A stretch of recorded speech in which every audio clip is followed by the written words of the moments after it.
One must emulate both the fox and the lion, because a lion cannot defy a snare, while a fox cannot defy a pack of wolves.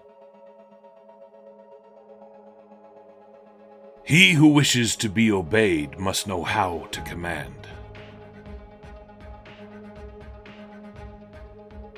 Never was anything great achieved without danger.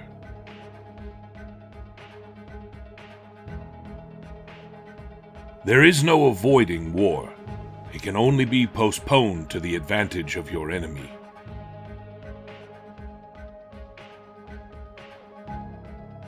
Whosoever desires constant success must change his conduct with the times.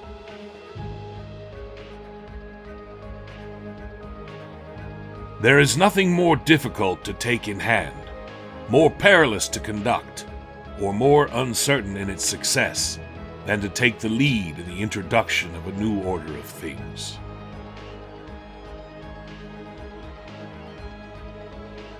A prudent man must behave like those archers who, if they are skillful, when the target seems too distant, know the capabilities of their bow and aim a good deal higher than their objective, not in order to shoot so high, but so that by aiming high, they can reach the target.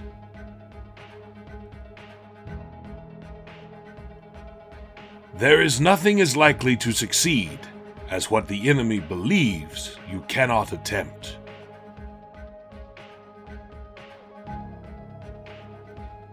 The fact is that a man who wants to act virtuously in every way necessarily comes to grief among so many who are not virtuous.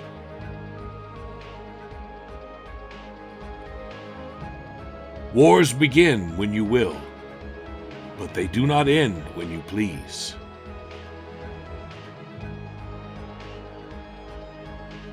Before all else, be armed.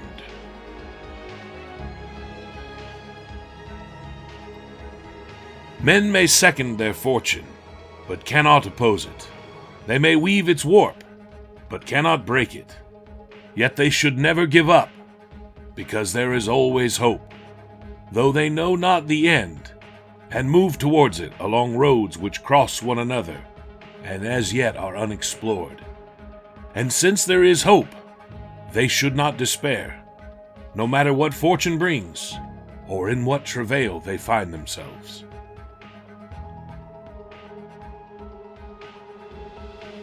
The reply is that one ought to be both feared and loved, but as it is difficult for the two to go together, it is much safer to be feared than loved, if one of the two has to be wanting.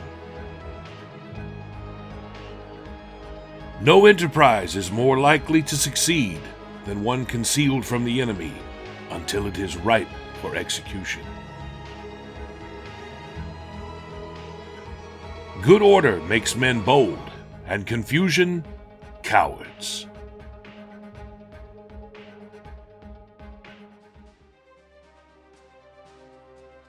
Whoever wishes to foresee the future must consult the past, for human events ever resemble those of preceding times.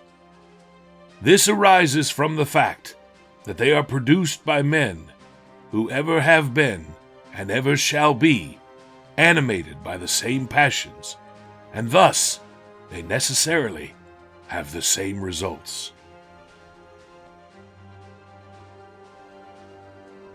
The greatest remedy that is used against a plan of the enemy is to do voluntarily what he plans that you do by force.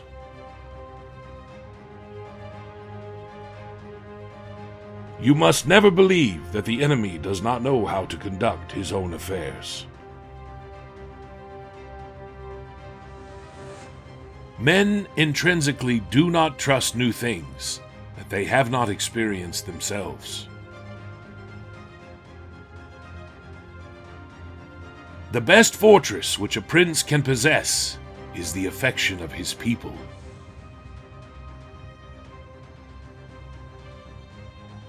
The first method of estimating the intelligence of a ruler is to look at the men he has around him.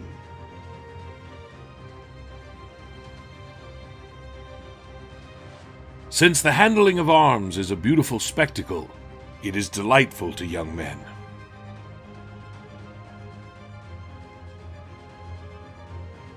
I hold it to be of great prudence for men to abstain their threats and insulting words towards anyone, for neither the one nor the other in any way diminishes the strength of the enemy, but the one makes him more cautious, and the other increases his hatred of you, and makes him more persevering in his efforts to injure you. To know in war how to recognize an opportunity and seize it is better than anything else.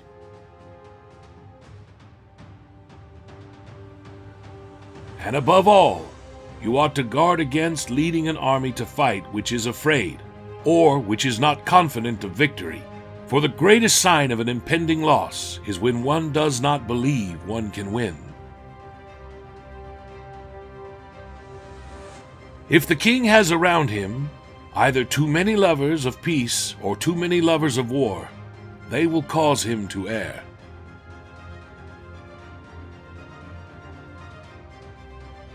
To ensure victory, the troops must have confidence in themselves as well as in their commanders. A sign of intelligence is an awareness of one's own ignorance. It is better to act and repent than not to act and regret. All courses of action are risky, so prudence is not in avoiding danger, it's impossible, but calculating risk and acting decisively. Make mistakes of ambition and not mistakes of sloth. Develop the strength to do bold things, not the strength to suffer. Hence it comes about that all armed prophets have been victorious, and all unarmed prophets have been destroyed.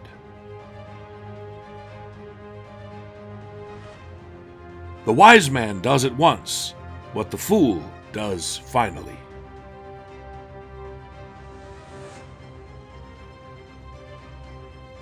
I am not interested in preserving the status quo.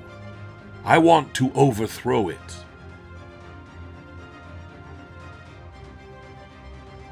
Impetuosity and audacity often achieve what ordinary means fail to achieve.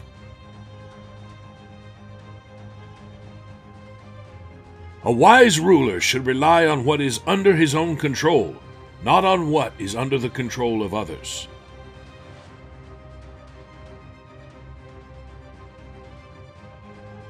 Where the willingness is great, the difficulties cannot be great.